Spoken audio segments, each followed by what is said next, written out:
dor se tornou um assunto muito importante, não é à toa que agora está sendo cobrado na prova, e é algo que o ortopedista vai ter que trabalhar no seu dia a dia. A SBOT hoje criou o seu comitê de dor, depois quem quiser entra no nosso site e acho que vai ser bastante interessante, quem quiser ingressar tem lá as normas. E a gente, quando começa a estudar ortopedia, a gente tem como visão essa lesão, né? A dor nociceptiva, o trauma, né? O tema do nosso podcast vai ser lesões do esporte, então isso nós vamos ver bastante, esse tipo de discussão. Então, há um trauma, há uma lesão tecidual e há aquela dor aguda, tipo nociceptiva. Então, que vai ser o primeiro caso que nós vamos discutir aqui. Nós sabemos que a dor é a queixa presente em mais de 80% dos atendimentos ortopédicos. Então, qual que é a definição de dor? Tudo que você vai tratar tem uma definição, e dor não é diferente. A questão é que a definição de dor ela é mutável. De tempos em tempos, a IASP, que é a Associação Internacional para Estudo de Dor, ela vem com uma definição nova, porque a gente vê que essa definição é muito dinâmica, ela vai sempre englobando novos conceitos, porque nós estamos progredindo ainda muito no estudo da dor. Então, hoje, a definição mais atual que nós temos é que é uma experiência emocional e sensitiva desagradável, associada ou semelhante àquela associada a uma lesão tecidual real ou potencial. Então, é o conceito mais amplo que nós temos hoje. Tá? E por que ela pode estar associada ou semelhante àquela associada? Que, eventualmente, a lesão cicatriza e a dor pode persistir. Aí a gente vai entrar numa outra discussão, num outro caso, que é a definição da dor crônica, tá? Que é aquela que persiste mesmo após a lesão. Então, o componente nociceptivo desaparece, mas existem componentes de sensibilização do sistema nervoso, do sistema somatosensitivo, e que vão levar a uma perpetuação dessa dor. Voltando aqui ao nosso tema, que é a lesão aguda, então a dor nociceptiva, né? É importante não só definir, mas também quantificar.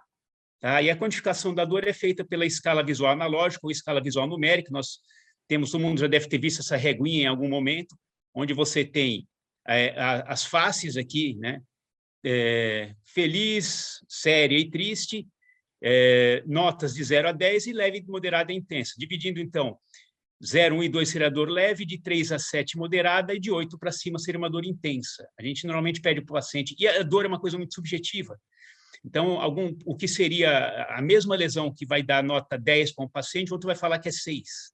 A gente não vai questionar, não, esse paciente está inventando. Dor é subjetivo, para ele aquela dor, já que envolve componente emocional também, então, para cada paciente a dor é diferente, levando em consideração que 10 é aquela dor mais intensa que ele poderia sentir, seria aquela dor insuportável.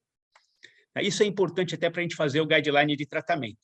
Então, esse paciente da foto, aquele que tomou aquela entrada, né, apareceu com essa imagem, tá, com essa radiografia sem fratura e com essa importante equimose, edema na face lateral do tornozelo. Tá, aqui a gente não vai discutir lesões do pé e tornozelo, isso foi brilhantemente discutido agora há pouco, mas esse paciente referiu uma dor pela escala visual, ele deu uma nota 8 para a dor dele, ele não conseguia descarregar o peso do corpo sobre o pé. Bom, a conduta que foi adotada inicialmente, ele foi num pronto-socorro, um pronto-atendimento, introduziram cetoprofeno, 50 miligramas de 8 em 8 horas por 5 dias, mais a bolsa de gelo 4 vezes por dia. 3 dias depois ele retornou, a dor não melhorava, mantinha o quadro álgico importante, não tinha nenhuma alteração vascular, a primeira coisa que foi investigada se o edema teria provocado uma TVP, nada, tudo normal.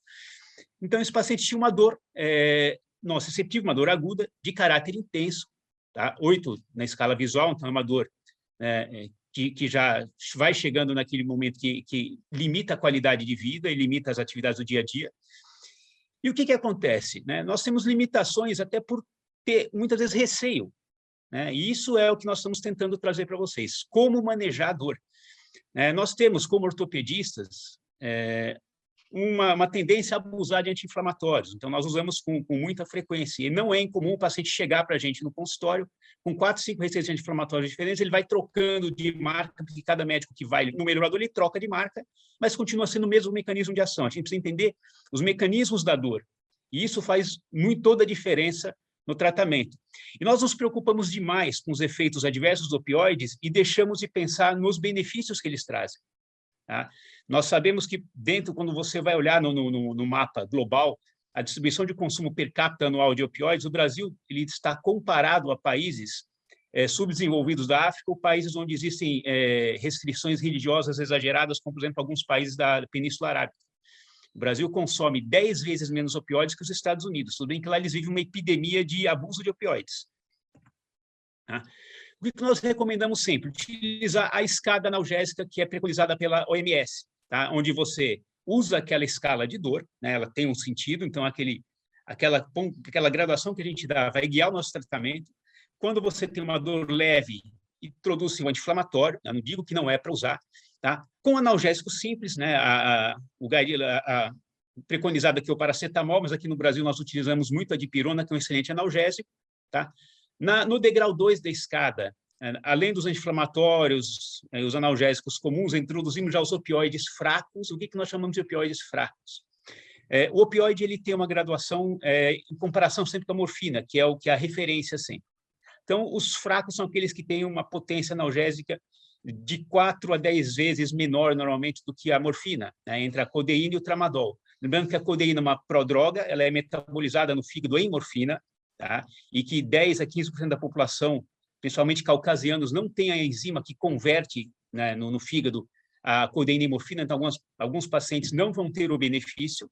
Tá? E o tramadol, tá? Que é um análogo de opioide, ele não é opioide verdadeiro, mas ele é um agonista do receptor Mi, e que são opioides considerados fracos, que agem muito bem naquela dor moderada. Já na dor intensa, 8 para cima, provavelmente nós vamos ter que abrir mão de opioides mais potentes. Aí entra a morfina, tá? E quando fala em morfina, né, tem aquele catastrofismo, quando a gente fala em morfina, parece que você está condenando o paciente é terminal. Para vocês terem uma ideia, os outros 3 opioides fortes dessa lista, fentanil, metadona e oxicodona, são muito mais potentes que a morfina. Tá? O fentanil é mais de 10 vezes a potência da morfina. Então, a gente tem aí espaço para trabalhar com opioides. O que falta, talvez, para a gente é mão para mexer com opioide. Né? Isso é experiência, isso é prática. Né? E entender que existe um conceito importante no tratamento de dor hoje, que é a analgesia multimodal. Tá? O que é o multimodal? Né? Nós temos que listar os objetivos do tratamento. Então, com o tratamento multimodal, nós podemos abordar o maior número possível de mecanismos de dor. Então, você vai abranger os receptores opioides, vai abranger a liberação de prostaglandinas locais, então você entra com anti-inflamatório, com gelo para diminuir, para promover vasoconstrição, entra com opioide, tá? Que tem ação periférica e central. Então, com essa sinergia, você tem a potencialização do efeito analgésico, do que você teria com um único fármaco só. E qual a vantagem? Você, associando fármacos, você pode diminuir as doses de cada um, e diminuindo doses, você diminui efeitos adversos. Então, hoje, o que nós temos de racionalização e otimização do tratamento da dor é a associação. Anti-inflamatórios, como eu falei, são os medicamentos, alguns dos medicamentos mais prescritos do mundo são os anti-inflamatórios não esteroidais. Na ortopedia, certamente o medicamento mais prescrito, tá? E tem o porquê, são excelentes medicamentos para dor musculoesquelética, principalmente quando nós falamos em dor aguda não receptiva, né? Não são muito bons para dor crônica, não são nada bons para dor neuropática, tá? Eles têm o efeito analgésico e anti-inflamatório combinados, e o importante lembrar é que eles devem ser utilizados por um esquema, por um período curto de tempo, tá? Sempre dentro do esquema de analgesia multimodal. Por que curto? Porque nós temos que nos preocupar, aí sim, com os efeitos adversos gastrointestinais, os anti-inflamatórios tradicionais, os efeitos adversos cardiovasculares nos poxibes, né? A gente sabe que eles são menos agressivos para a mucosa gástrica, por outro lado, são mais agressivos, né? Trazem mais risco de eventos tromboembólicos, pelo desequilíbrio entre prostaglandinas e prostaciclinas e tromboxanas. Tá? E nos idosos, muito cuidado. Eu, particularmente, não gosto de prescrever anti-inflamatórios para pacientes com mais de 65 anos de idade ou com mais de 50 anos de idade diabéticos por causa da função renal. Né? Os opioides, por outro lado, eles podem ser utilizados por um tempo maior do que os anti-inflamatórios, tá? Porque os efeitos adversos, normalmente, com os opioides diminuem com o tempo, diferente do anti-inflamatório, que eles tendem a aumentar. Os efeitos adversos mais comuns são a sonolência, tonturas, náuseas de constipação. Tá? Nós temos que saber manejar os efeitos adversos. Tá? Eles tendem a desaparecer com alguns dias, normalmente sonolência, sedação são os primeiros dias, e no máximo uma semana isso tende a melhorar. Náuseas, 2/3 dos pacientes vão apresentar náuseas, principalmente com o tramadol. Tá? Todos dão, né? A morfina dá muito, mas o tramadol, dentre os fracos, ele dá bastante náusea. Tende a diminuir em 3 a 4 dias. Aí o que nós fazemos? Entramos com antiemético, tá? Para controlar essas náuseas. Normalmente, o antiemético de primeira escolha seria aquele de ação central. Então, a primeira escolha seria ou o Dramin, né? Ou a ondansetrona. Tá? E quando nós vamos falar em constipação, E aí a constipação ela vai aparecer mais, diferente dos outros que desaparecem mais cedo, a constipação ela vai aparecer no usuário crônico, no paciente que faz uso prolongado, e aí ela atinge praticamente 100% dos usuários. Isso não resolve espontaneamente, e o paciente usuário de opioide, que tem constipação, e normalmente isso acontece no idoso, e tem que tomar muito cuidado, o idoso às vezes ele desenvolve até fecaloma. Então, paciente idoso está usando opioide, vai usar por tempo prolongado, sempre associar um laxante junto, porque é difícil controlar o efeito adverso, e quando você prolonga o tratamento, você às vezes acaba tendo que fazer um procedimento mais intervencionista para resolver esse problema intestinal. As grandes barreiras do uso dos opioides não estão só na classe média, tá? Da nossa inexperiência, da nossa insegurança de prescrever, que eu espero que isso desapareça com o tempo, acho que já está diminuindo, né? A gente sabe que tem a dificuldade, você vai prescrever opioide, não é todo opioide que você pode prescrever em receita comum, você tem que ter uma receita especial, é chato, mas isso eu acho que compensa por benefício que você traz para o seu paciente. Na outra ponta, o paciente também tem receio, tá? Os pacientes têm muita preocupação com o vício, então ele fala, doutor, isso vicia. O paciente toma qualquer opioide, fala, eu já tomei morfina. Como se isso fosse algo assim, o fatalismo, né? Eu já cheguei no último degrau, daqui para frente não tem mais o que fazer. Já fizeram tudo o que tinha que fazer comigo. Os pacientes têm medo de efeitos colaterais, tá? Porque eles não. Aí cabe a nós, tá? O médico ele tem um papel de orientação, de educação no tratamento do paciente. Ele não pode sair do teu consultório com uma receita na mão e com dúvida na cabeça. Então ele tem que sair ciente do que ele vai tomar, porque senão ele não toma o remédio. Tá? Os pacientes muitas vezes isso, o paciente até com poder, com a escolaridade menor, ele tem aquela crença de que ele vai tirar o foco do médico no tratamento se ele tiver a dor seria um sinal bom. Então, se ele mascarar a dor, ele vai atrapalhar o médico, e a dor significaria, então, talvez uma questão de evolução, que não está evoluindo bem, então, que é bom ele sentir dor. E não necessariamente, dor não é bom sentir. Tá? Então, essa crença deve ser abortada, até porque a dor intensa, prolongada, provoca sensibilização central, toda dor crônica foi aguda um dia. Então, a maior parte das vezes, o paciente que tem distrofia simpático-reflexa, que é um termo que a gente não usa mais, mas logo a gente fala dele, fibromialgia, ou qualquer quadro de dor crônica, é uma dor aguda que não foi tratada adequadamente. Tá? Cabe, mais uma vez, a nós dar a informação, dar a educação para o paciente, porque a grande maioria dos pacientes, dependendo do estudo, dependendo da população, em países europeus, por exemplo, isso vai mais ou menos um terço dos pacientes têm receio com os opioides.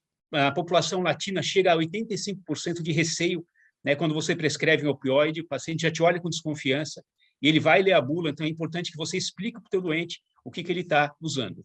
Vamos passar para o segundo caso, aí nós vamos parar de falar da dor nociceptiva, tá? Que a gente discutiu, depois quem quiser usar o chat para fazer pergunta, quem quiser fazer qualquer comentário, a gente volta, tá? Vou falar agora da dor neuropática. Tá? Essa é uma paciente do sexo feminino, né,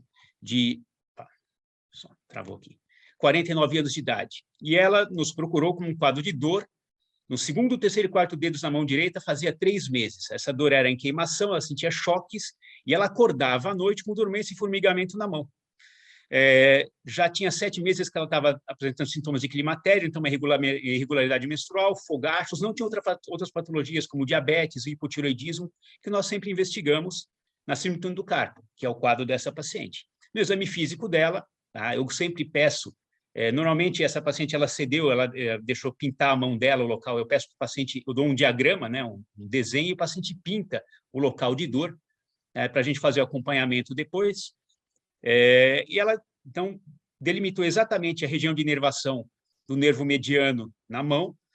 Os testes de Tinel-Fallen-Durkheim foram positivos, não tinha sinal de atrofia tenar, que é um sinal de gravidade. Ela tinha uma hipoestesia na polpa digital do segundo e do terceiro dedos. Isso a gente avaliou com um palitinho. E qual que é a definição de dor neuropática? A IASP tem uma definição diferente da dor neuropática para a dor geral. Tá? Porque essa dor ela surge como consequência direta de uma lesão ou doença que afeta o sistema nervoso somatosensitivo. Tá? Então, a dor nociceptiva ela afeta o tecido não neural. E aqui ela afeta basicamente o tecido neural. Então, essa é a definição de dor neuropática mais atual. Tá? Então, há, de alguma certa forma, uma disfunção ou uma lesão anatômica, tá? Que leve à alteração. Isso é importante porque muitas vezes o paciente nos procura com quadro de dor neuropática e a gente tenta procurar alterações psicossomáticas, achando que o paciente está inventando a dor, porque não tem uma lesão observável, e não é verdade. Uma forma fácil de você avaliar a dor, eu gosto muito dos questionários, eu particularmente uso o DN4, que é um questionário simples, com 10 questões. Quem quiser depois eu posso até enviar por e-mail para vocês, aí fica aí o contato, depois quem quiser me procurar. São 10 questões que avaliam, dividido em 4 interrogatórios. Tá? Aqui as 7 primeiras questões são relacionadas a sintomas e os últimos 3 aos sinais do exame físico. E o paciente responde sim ou não. A partir de 4 respostas positivas, a gente já caracteriza. Então, maior ou igual a 4 pontos nesse score, esse paciente já tem dor neuropática. Aqui, das 10 questões, ele respondeu sim para queimação, sim para choque, sim para formigamento, sim para adormecimento e sim para hipoestesia. Então, uma nota 5 já fechou o diagnóstico de dor neuropática. A síndrome do carpo, né, você já sabe, já foi falado, já foi discutido e comentado, mas só para a gente emendar a discussão aqui, ela é mais comum de todas as neuropatias compressivas. Estima-se que 4% da população adulta tenha síndrome do túnel do carpo, vai desenvolver síndrome do túnel do carpo, então altíssima prevalência. Ela é 5 vezes mais frequente no sexo feminino. Normalmente começa a manifestar sintomas entre 40 e 60 anos de idade. O quadro clínico clássico é dor e parestesia no território do nervo mediano, com uma piora noturna. Existem várias teorias para justificar essa piora noturna, mas ninguém vai ficar cobrando esse detalhe de vocês, porque isso não há consenso. A fraqueza e atrofia da região tenar indicam casos crônicos e casos graves. Então, pacientes que tenham a atrofia da musculatura tenar ou uma anestesia na região do mediano já são sinais de gravidade, onde indica a necessidade de tratamento cirúrgico.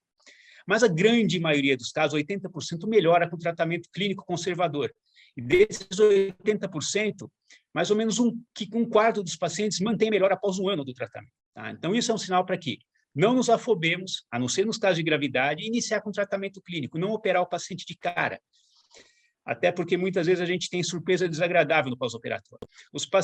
Óbvio, quando que o tratamento clínico vai funcionar melhor? Nos quadros mais recentes, naqueles quadros com menos de 6 meses de evolução, o tratamento vai evoluir melhor do que aqueles pacientes que já chegam com 3, 4 anos de história, mesmo que não tenha sinal de gravidade e atrofia tenar. Mas, lógico, quanto mais crônica a dor, maior a sensibilização, né? A gente sabe que faz uma memória de dor no sistema nervoso central, no córtex sensitivo, e isso faz com que essa dor, muitas vezes, se perpetue. Então, às vezes, nesses casos, o tratamento clínico não vai bem. Nas gestantes, a gestante tem, por causa do desequilíbrio, do desbalanço hídrico, uma retenção maior de líquidos, e isso aumenta, o síndrome do carpo é uma desproporção continente-conteúdo, e você aumenta o volume dentro do canal, que é inelástico. Só que isso normalmente melhora em 6 a 12 semanas após o parto. Então, no máximo até 4 meses, até 4 meses, o paciente está bem, sem dor, sem sintomas. Então, o tratamento clínico vai muito bem também na gestante. Né? Existem algumas limitações, na gestante não dá para usar qualquer medicamento, mas tem que levar em consideração. Em relação ao tratamento clínico, a primeira coisa é controlar a doença de base. Diabetes e hipotireoidismo, se não tiver controlado, você não vai conseguir tratar essa dor. Se você não tem habilidade para tratar, eu não sou clínico, eu encaminho para o clínico do paciente, para o endócrino, para o clínico geral, muitas vezes mulheres, o ginecologista vai estabilizar, o geriatra, quem quer que seja, depois ele volta. Tá? Estabilizou o quadro, a gente vai entrar com tratamento de dor. Tá? E você pode entrar concomitante também, nada impede. Se o paciente está com dor forte, você não fala, vai e só volta quando controlar o diabetes.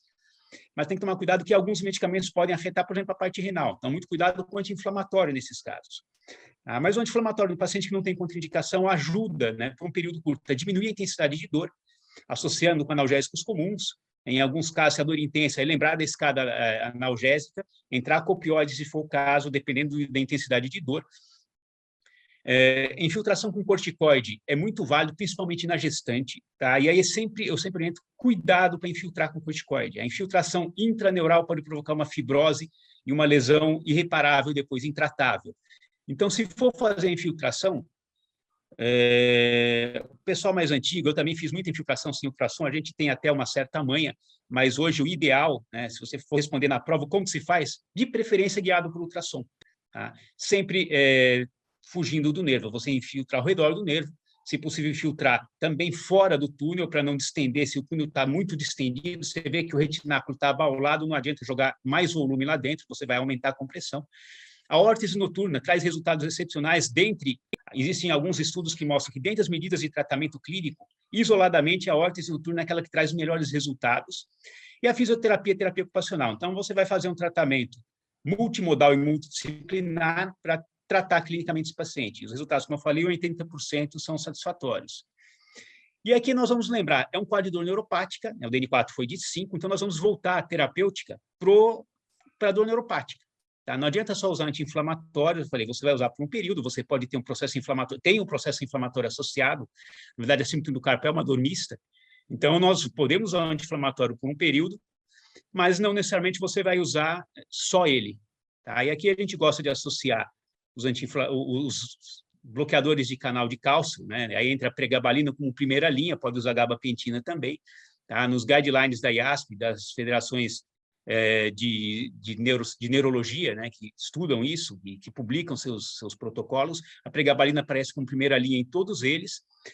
Como que a pregabalina funciona? Ela diminui a entrada de cálcio na membrana pré-sináptica, naqueles neurônios hiperexcitados. Então, diminui a liberação de neurotransmissores na sinapse. Diminuindo a liberação, diminui a velocidade de condução de impulso nervoso, diminui, então, o input no sistema nervoso central. Isso, então, diminui a percepção de dor.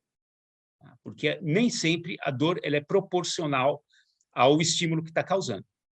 Tá? Ela também, então, dessa forma, ela diminui a liberação de todos aqueles neurotransmissores excitatórios, né, que são liberados na sinapse, glutamato, noradrenalina. Existe hoje uma terapêutica também tópica voltada para a dor neuropática.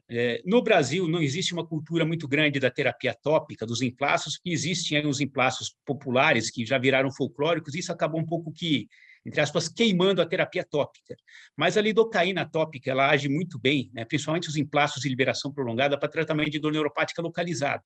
O que é a dor neuropática localizada? Aquela que está distribuída numa região geográfica, né, do seu corpo, numa topografia, onde a área de dor é menor do que uma folha de papel A4. Seria mais ou menos, no máximo, 20 por 25 centímetros. E a síndrome do carpo, ela se enquadra, porque a mão ela é menor do que uma folha de papel A4, e, eventualmente, ela pode ser utilizada. Ela, apesar de ter uma eficácia em alguns estudos similar à pregabalina, ela não entra ainda com uma primeira linha, ela entra com uma segunda escolha, ou, eventualmente, a gente pode fazer terapia combinada, porque existe um efeito poupador de pregabalina. Alguns pacientes acabam não tolerando doses mais altas, então a gente usa o emplasto, ou, eventualmente, pacientes com contraindicação, como gestante, a gente inicia com a terapia tópica. Tá? Como que funciona a lidocaína? Ela bloqueia, faz um bloqueio não seletivo dos canais de cálcio e dos receptores vaniloides na membrana neural. Tá? E isso, se vocês lembram como é que funcionava a condução do impulso nervoso, aquela troca de íons de sódio e potássio que acontecia na membrana e conduzindo o impulso nervoso. Então, ele diminui a velocidade de condução do estímulo. É o que acontece quando você faz o bloqueio de nervo periférico ou você faz uma anestesia local. Tá? Ele tem, então, como eu falei, um efeito sinérgico, a pregabalina e poupador de pregabalina, você consegue diminuir a dose quando você associa a lidocaína. A vantagem, como ela tem a absorção local baixa, né? Então, menos de 10% de absorção local, baixíssimos efeitos sistêmicos, ela não tem toxicidade. Os efeitos adversos, todos descritos, são reações locais ao próprio adesivo.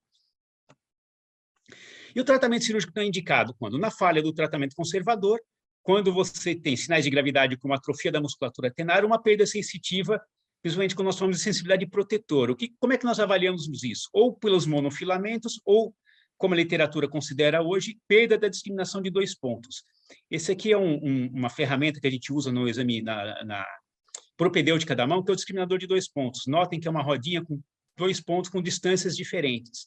E nós vamos avaliando qual que é a menor distância entre 2 pontos, que ele consegue distinguir 2 pontos diferentes quando toca a pele dele. Existe uma distância mínima que é considerada normal, óbvio, varia de pessoa para pessoa, às vezes a gente compara com outro lado, que é o lado sadio, e uma alteração da discriminação de 2 pontos indica também uma perda da sensibilidade protetora, a indicação de tratamento cirúrgico.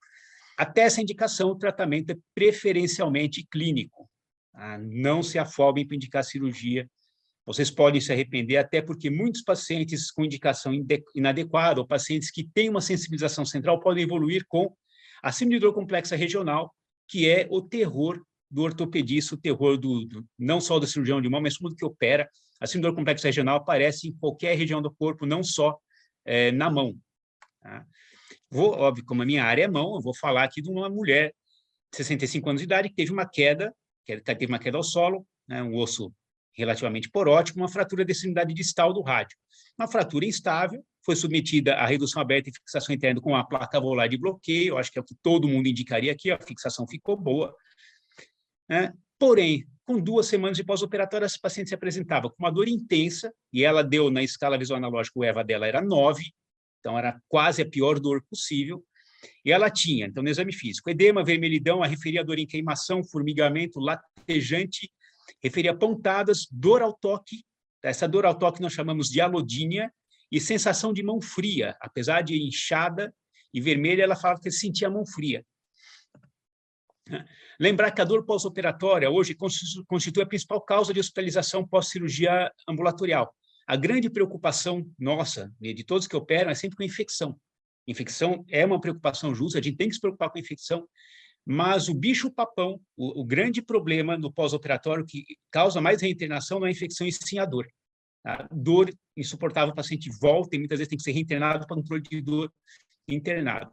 A incidência de dor pós-operatória nas primeiras 24 horas após a cirurgia chega a 27%. Então, veja que é uma incidência altíssima e é preocupante. Isso indica que nós não estamos preparados para dar uma receita de alta para o nosso paciente.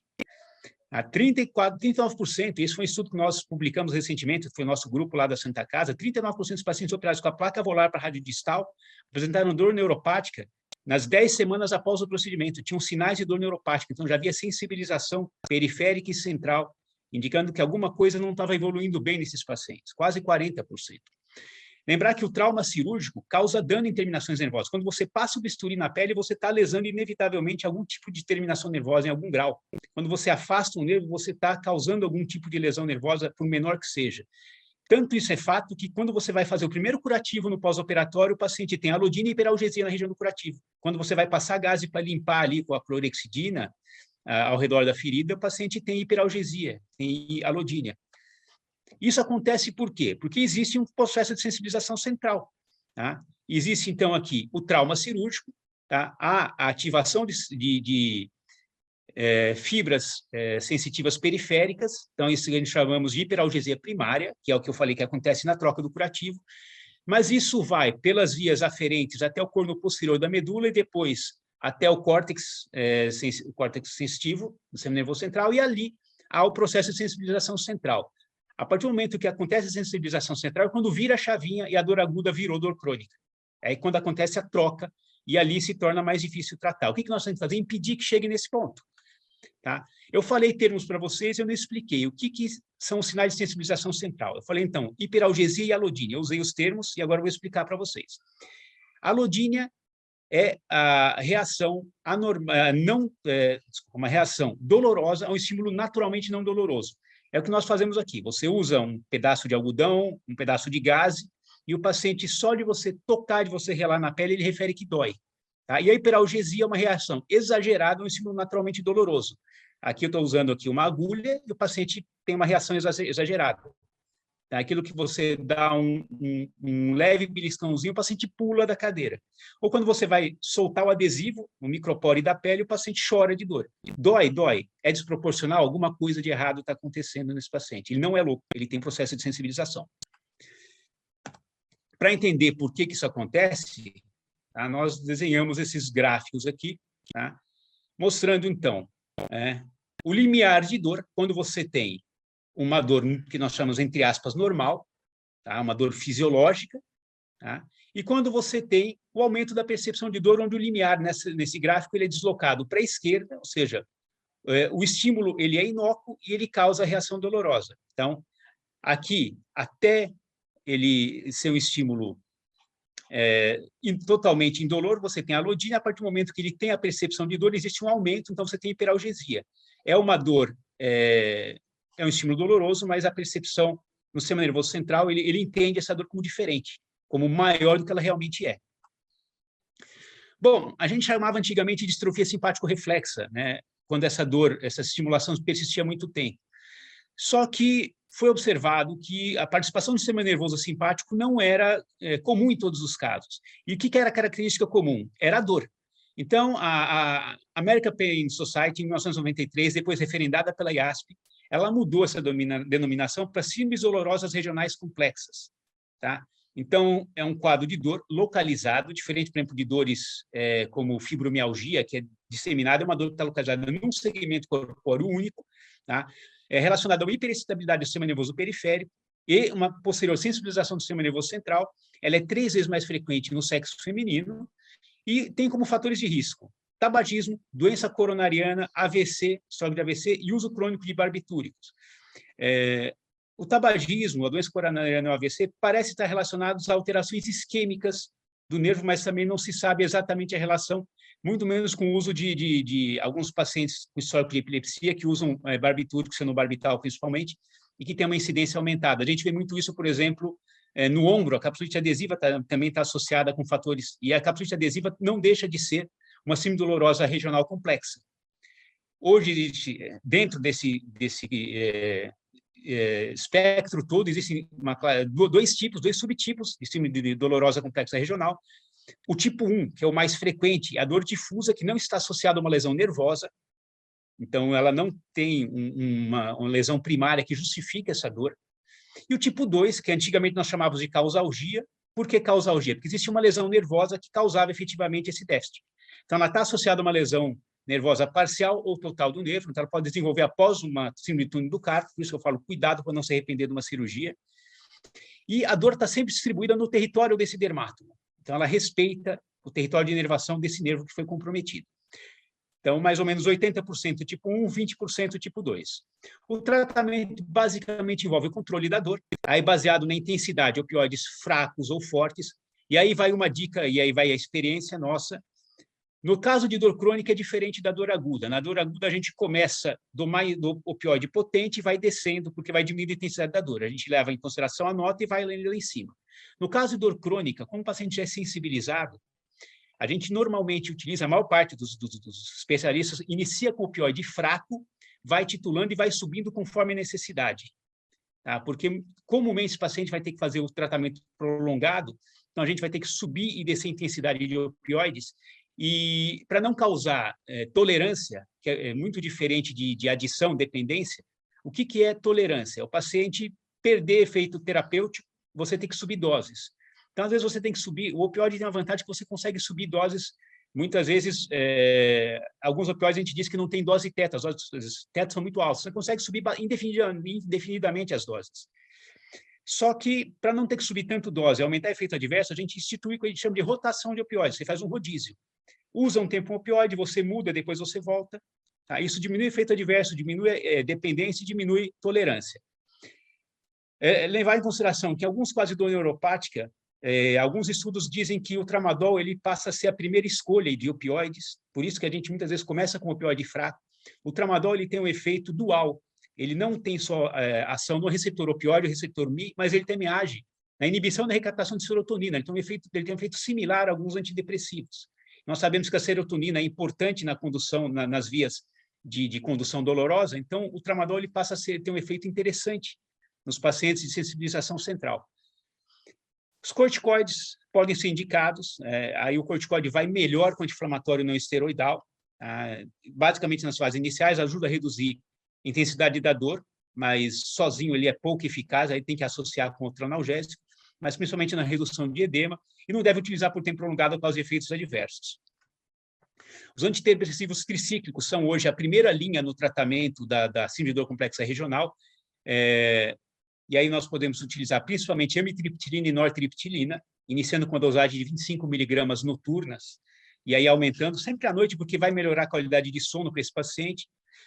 Quando o paciente tem efeitos adversos ruins com os tricíclicos, né, principalmente alguns pacientes podem ter alteração de ritmo cardíaco, paciente que tem histórico de arritmia, a gente evita o tricíclico. Pacientes que tenham problema com ganho de peso, o tricíclico aumenta peso, então a gente às vezes parte para o dual, e aí dentro dos duais, a duloxetina, a desvenlafaxina, porque a gente chama de dual, que são inibidores seletivos de recaptação de serotonina e noradrenalina, então não inibe só a serotonina. Aqueles seletivos como fluoxetina, sertralina, não servem para dor neuropática, são ruins para isso, tá? De forma geral, a inibição de recaptação desses dois neurotransmissores, que acontece tanto nos tricíclicos quanto nos duais, melhoram a dor, a ansiedade e o sono. Normalmente, os 3 fatores estão envolvidos no paciente. Lembrar que a ação analgésica dos antidepressivos independe da ação antidepressiva, não necessariamente vai tratar a depressão primeiro para tratar a dor depois, até porque a melhora da dor vem antes tá? O paciente começa a observar analgesia em 1 semana, o efeito antidepressivo normalmente vem em 2 semanas, e normalmente iniciamos com a dose pequena e vamos subindo a dose, tá? Como qualquer antidepressivo, não só na dor, mas em qualquer situação a gente vai agir da mesma forma. Até porque depois, quando você chega na estabilidade, você vai reduzir também de forma gradual, fazendo o desmame. Existem algumas medicações hoje que já têm estudos que mostram evidências no tratamento e na prevenção. São medicações específicas para síndrome de dor complexa regional. A vitamina C hoje entrou como recomendação na Associação Americana de Cirurgiões Ortopédicos, na OSS. Ela recomenda a profilaxia com 500 miligramas por dia de vitamina C a partir do momento do trauma. Tá? O paciente chegou politraumatizado, ele já entra com vitamina C no D0, D1, e segue por 50 dias a partir do trauma, após a cirurgia, porque isso mostrou uma redução significativa de síndrome de dor complexa regional. E isso parece associado à ação antioxidante da vitamina C, que traz um efeito protetor. Então, o aumento de radicais livres naquela região, tá? Isso talvez causasse um aumento da sensibilização periférica e, posteriormente, cronificação dessa dor. Se é isso de fato ou não, isso as evidências apontam, mas o fato é que significativamente mostrou diminuição. Então, hoje, a vitamina C não é outra vitamina. E os bifosfonatos, tá? Basicamente, o alendronato e o palmidronato, eles mostram uma diminuição da intensidade da dor e do edema nos pacientes, né? E aí tem que ser feito um uso mais prolongado, não é preventivo, diferente da vitamina C. Por quê? Parece que o aumento da atividade osteoclástica também aumentaria a acidez no interstício, na matriz celular. Isso aumentaria a sensibilização de fibras nervosas ali que estivessem no local. Também diminuindo a atividade osteoclássica. O osteoclástico ele aumenta a atividade de prostaglandina E2, ácido lático na região, então uma acidose metabólica, uma acidose tecidual que aumentaria a intensidade de dor. Então, são 2 drogas que não são analgésicas, que têm evidência já de diminuição na intensidade da dor e parece mudar a evolução no quadro desses pacientes. Fundamental aqui, não só o tratamento medicamentoso, também o tratamento de reabilitação. A gente tem históricos aí, muito se fala, essa paciente tem um histórico complicado, melhor não operar. Aí você coloca o gesso na paciente. E os estudos mostram que o tratamento gessado não é melhor do que o tratamento não gessado na prevenção, para evitar a síndrome complexa regional. Pelo contrário, parece que a imobilização prolongada é um fator de risco. E um erro que a gente vê muito frequentemente é associar cirurgia com imobilização. Perde um pouco do sentido de ser, a não ser que seja uma fixação instável, né? Hoje o princípio é o que é estabilidade e mobilização precoce, tá? Para melhorar a mobilidade articular, para evitar atrofia muscular e aqui também para diminuir a incidência de dor crônica. Como que funciona? Nós sabemos hoje muito bem que os movimentos ativam o sistema modulador da dor, o sistema inibidor da dor. Então, existe aquela inibição ascendente da via dolorosa. Os mecanorreceptores ativados pelo movimento, todo mundo que já fez atividade física sabe que começa com dor, depois que esquenta, né? A pessoa fala, na hora que esquenta, a dor melhora, porque realmente existe uma inibição ascendente da dor. Você tem uma diminuição dos estímulos periféricos, né, e posteriormente centrais que vão provocar essa sensibilização. Então, movimentar é fundamental. Se o paciente tiver dificuldade, principalmente nos casos onde tem já rigidez, o terapeuta vai ter que fazer a mobilização passiva, mas assim que o paciente puder iniciar ativa, a movimentação ativa, ele é mais eficaz na inibição da dor do que a mobilização passiva.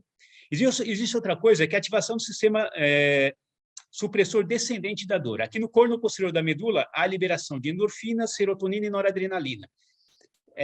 Esses neurotransmissores, principalmente serotonina e noradrenalina, na via ascendente são facilitadores da dor e na via descendente eles têm ação contrária, são inibidores da dor. Então, o sistema inibidor descendente é ativado também pelo movimento. Tá? Por isso que o pessoal fala que atleta não sente dor, né? Porque, na verdade, ele tem uma facilidade de supressão de dor. E ele vai sentir dor, muitas vezes a gente vê um atleta que ele só vai sentir a dor na hora que ele para, né? Um maratonista que cai quando cruza a linha de chegada. Então, lembrar que a reabilitação trabalha sempre junto com o trabalho, com a gente, com quem trabalha com dor, e todo ortopedista hoje tem que tratar dor, e isso, por favor, é fundamental. O que o paciente quer é que você trate a dor dele, que você cuide da dor dele, e não cuide só do raio-x dele. Um raio-x bonito é legal para a gente ver, mas o paciente ele quer ficar sem dor, ele quer ter uma reabilitação precoce, uma boa qualidade de vida. Agradeço a organização desse encontro de residentes, em meu nome, em nome do meu serviço, que é a Santa Casa de São Paulo. Agradeço aos residentes que estão aqui nos assistindo à aula. Fico à disposição e desejo a todos uma excelente prova.